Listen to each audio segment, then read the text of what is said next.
Tam tin chuan in mat in shu ta hoi velin lui pui luang dam diai le cheng dam thi khoa tin loa tu shing mi ropui na te hia asiam tu ropui ziamin shu chi cây giống cơ giới dễ lo mình chiêm tu phật kinh chấp tuan mình bắt tu phật kinh chú ai lu zo Rimawi đang reng om thei lo hey nghe hi ani Rimawi ropui be khoa về lâu parvulin môi na chua dễ dễ cam tin lệ mua tin môi doan dễ dễ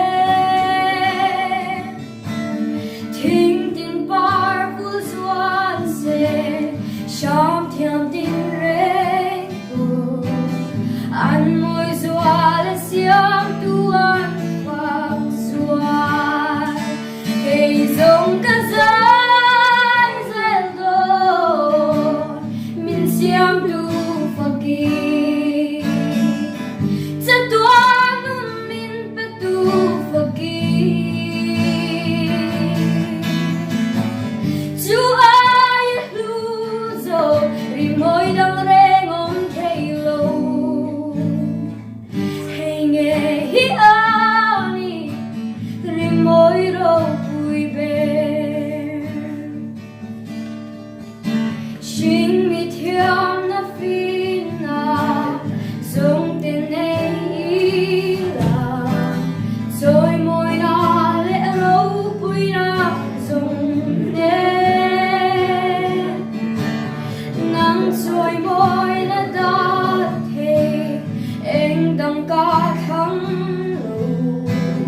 nang vấp thei chỉ hi ka du bere cây giống ka dai dễ lo min siam tu phak ki